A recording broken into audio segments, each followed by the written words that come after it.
Hello and welcome to Network. My name is Pumela Lezondi with your technology and social media news.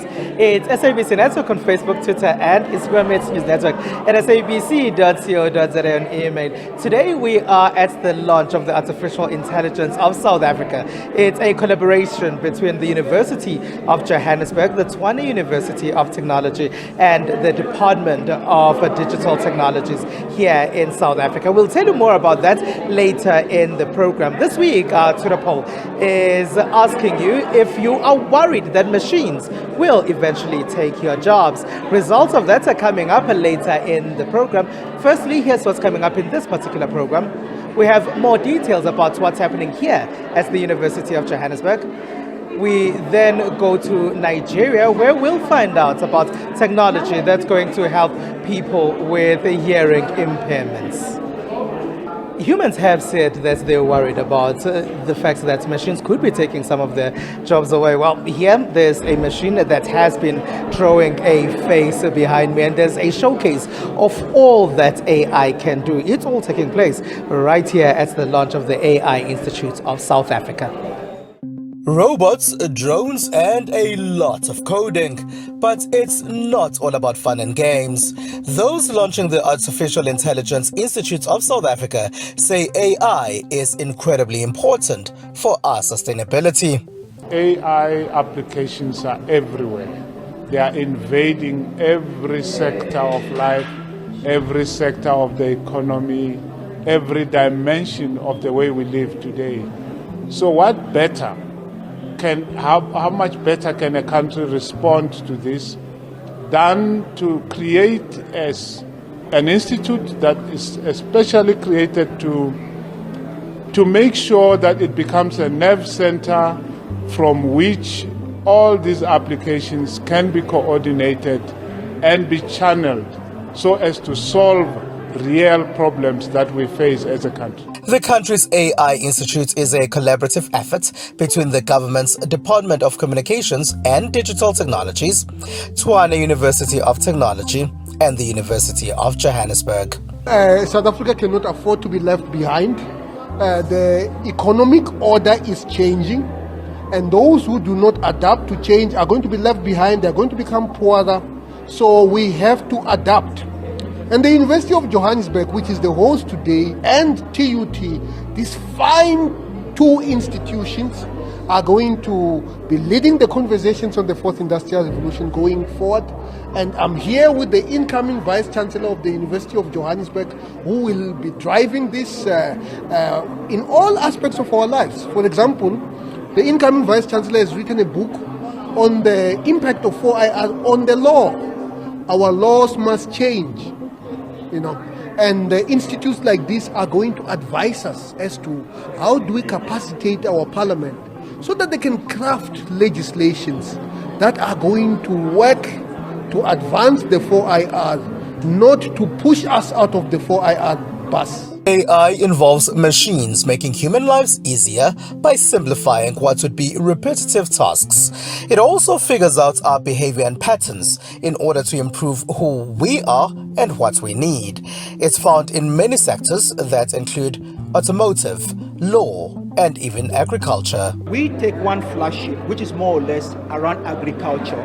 One of our flagship areas is agriculture, and one of the things we are focusing on is the precision agriculture or agricultural 5.0. And one of the things we focus on here is our application of of drone in agriculture area. For example, we have done a lot of research in the area of computer vision with respect to application in agriculture. One of popular one that we've done is a disease detection in agricultural area, and this drone in particular, we have a camera on it, and the camera will take a picture of a certain area of field, and in that area is going to classify which kind of disease that on that particular area of the farm. Then you will develop a kind of recommended system that recommend a chemical that should be used specifically for that particular disease. With a tech advocate, Professor Charity Marwala, leaving the University of Johannesburg, his successor, Professor Letlokwa Mbedi, says he's also a fourth industrial revolution captain and will ensure the success of the new AI Institute. So the importance of this is that as UJ and partnering with our colleagues at TUT, we are going to ensure that 4IR in a deliberate manner has a positive impact on our society.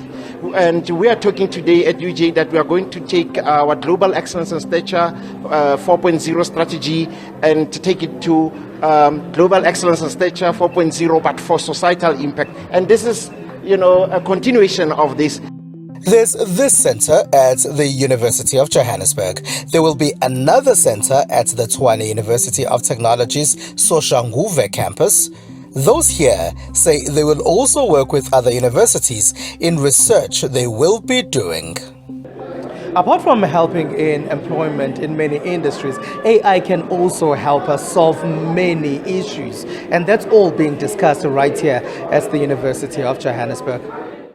Oliswa Matlangu, Sifiso EdTech. We are capacitating teachers to be able to teach coding and robotics. So we provide the robotics labs, we also provide teacher training, and we hold holiday camps for students.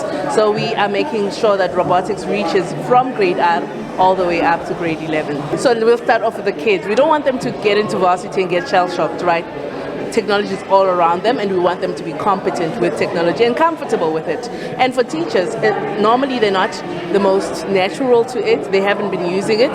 So we make sure that they're also comfortable with passing on the skill. So we make sure that we train them so that they're comfortable passing on the skill.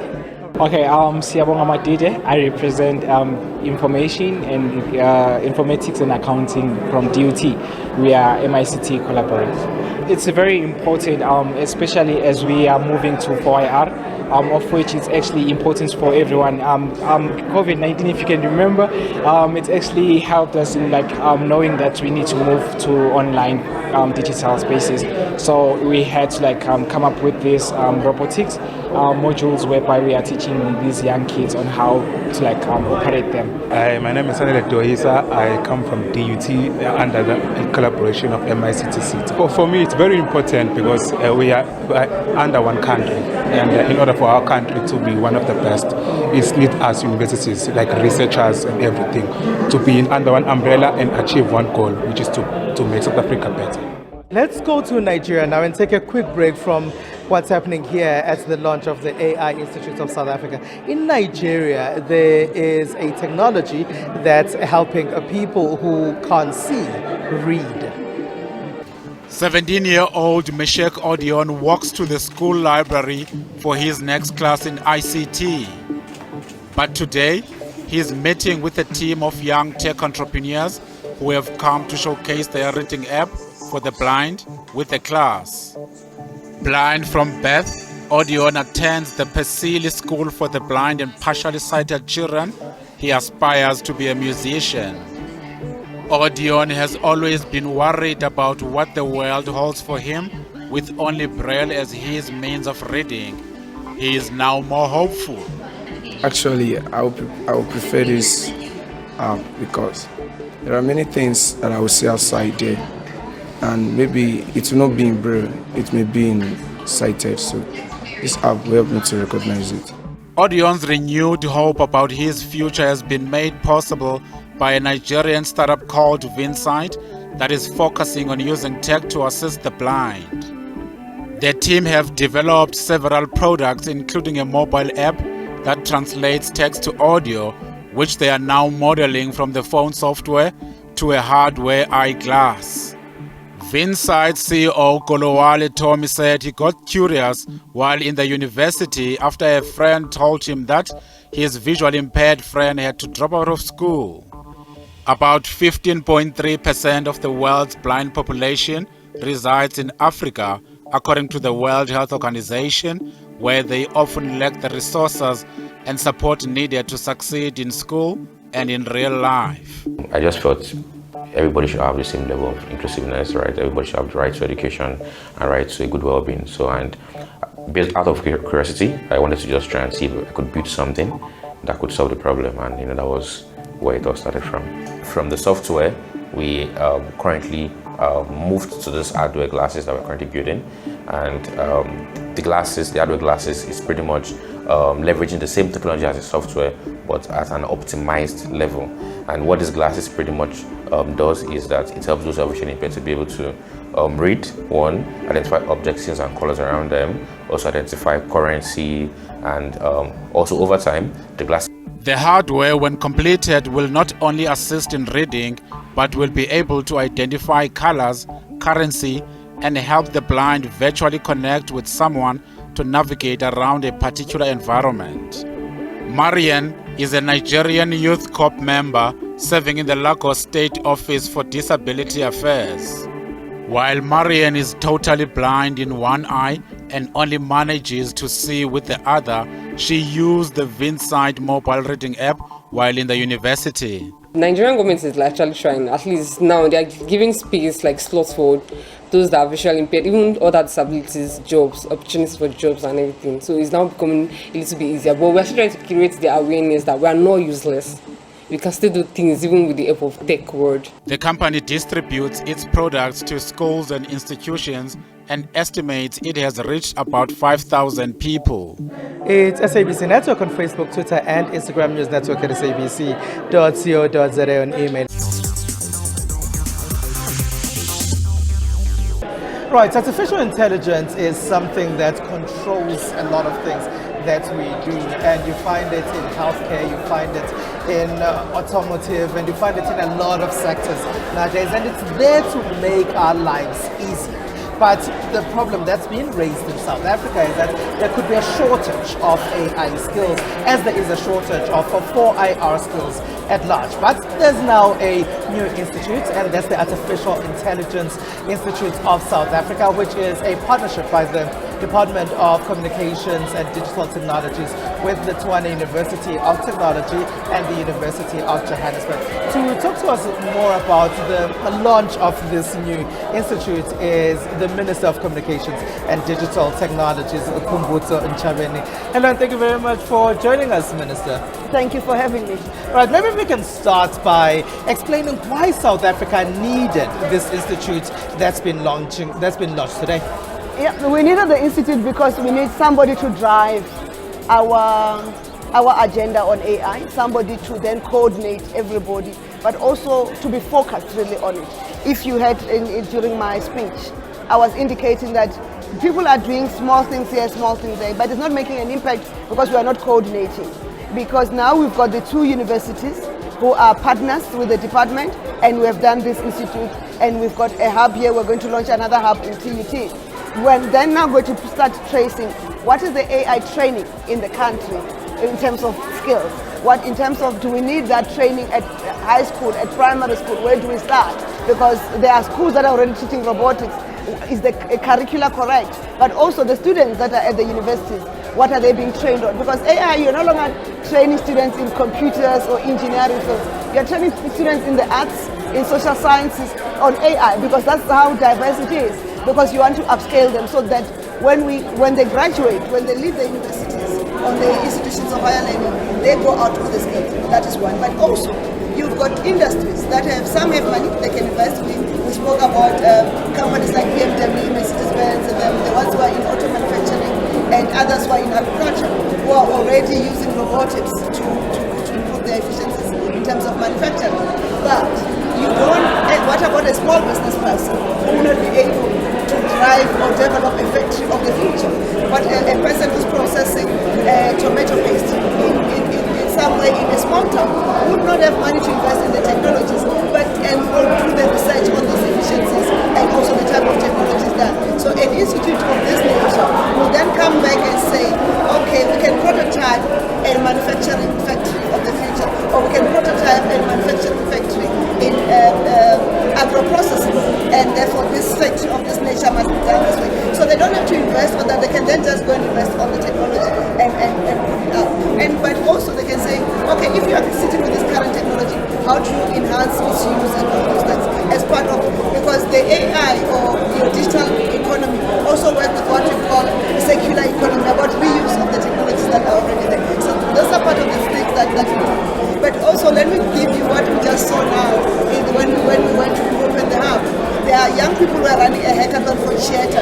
It's one of the sector education training authorities. And one of those, they've done a virtual lab. So physically you can do an experiment, a chemistry experiment or a physics experiment without you being in the lab.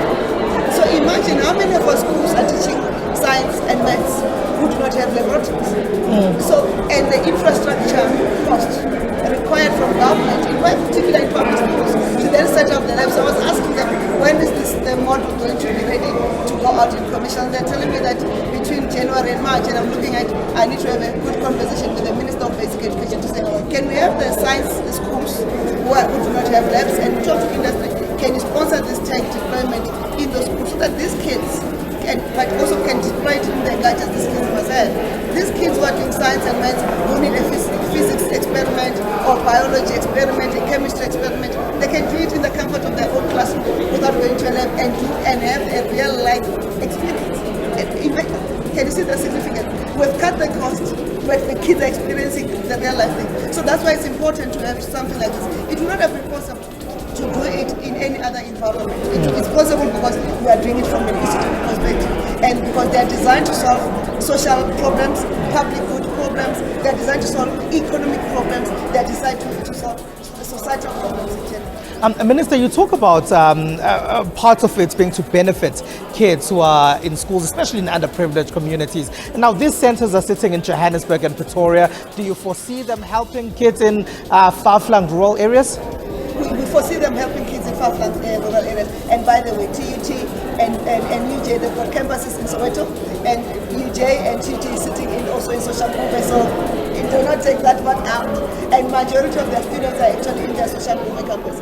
But that's why we talked about the centers of excellence in other universities. We are bringing other 4 universities next year as centers of excellence, not as hubs, but as centers of excellence that will be linked to this university. So what is done in UJ is not repeated in a university in the Eastern Cape or a university in Limpopo. They can use the same and enhance it. Because remember, if somebody designs somebody will look at it and say, actually, if we tweak here and tweak there, it can be better.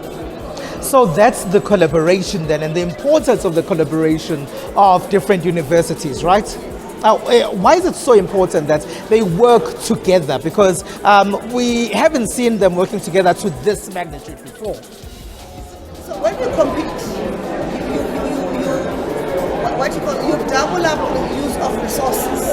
So you deploy same resources to resolve same problems. But when you collaborate, you then stretch the resources, because UJ will not put resources in what UJ has already done. The resources that UJ will have will then be used for something else, or to enhance what is already there. So that is what is important. So instead of competing, we say collaborate, because we then have a quicker solution. I don't know if you heard me giving them targets to say, I need a vaccine for malaria, I need a vaccine for HIV/AIDS, I need a vaccine for Ebola. But they cannot solve the Ebola problems in here. They will need to partner with the university, either in Uganda or in the DRC. The areas where Ebola is prevalent. And then we have this expertise from the University of KZN and Wales in terms of virus profiling and sequencing, and then the vaccines can come through.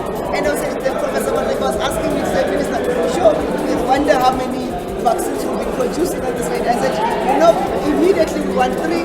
Your order. I don't have a preference of order, they will determine the order. But what is important is that we are solving societal issues. Because coronavirus affected all of us. Have you seen how quick they had the vaccines? But look, we had malaria for how long? We had Ebola for how long? Which was killing more people, but it was not their problem. It was not the worst problem, so we must start to solve our own problem. Thank you very much, Minister. And as she says, she can go on at the launch of the Artificial Intelligence of South Africa. It's a partnership between the Department of Communications and Digital Technologies, the University of Johannesburg, and the Tshwane University of Technology. That's Minister Khumbudzo Ntshavheni there. It's SABC Network on Facebook, Twitter, and Instagram. This network at sabc.co.za on email. The robot behind me is from Sfiso EdTech. They're based in Sandton, and they're a robotics education company. It's SABC Network on Facebook, Twitter, and Instagram. Welcome back. Here's what else took place in the rest of the world in the technology space. Elon Musk accused Apple Inc. of threatening to block Twitter Inc. from its App Store without saying why in a series of tweets that also said the iPhone maker had stopped advertising on the social media platform.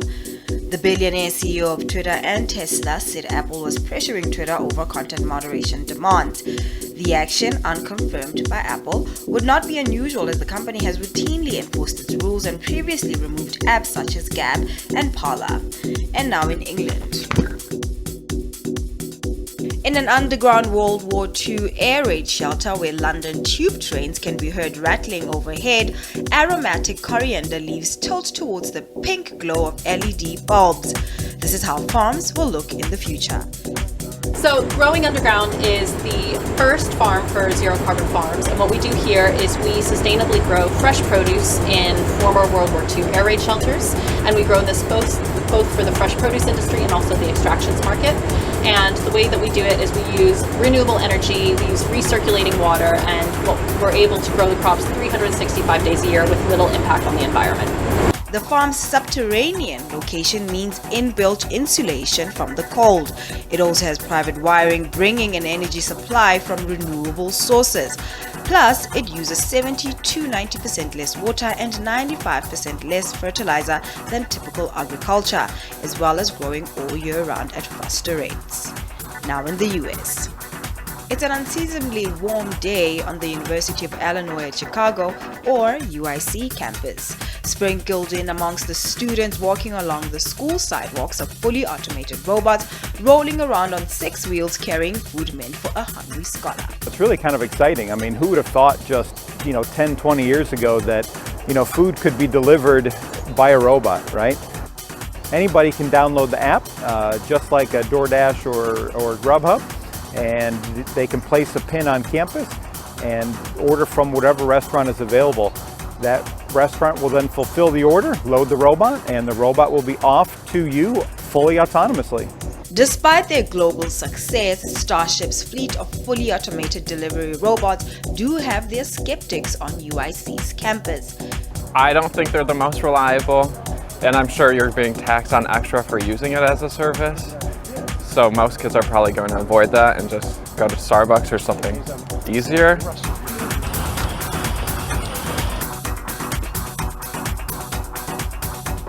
Many have shared their worry that machines are going to take their jobs away. This week, our Twitter poll has been asking you if you are worried that the same will happen to you.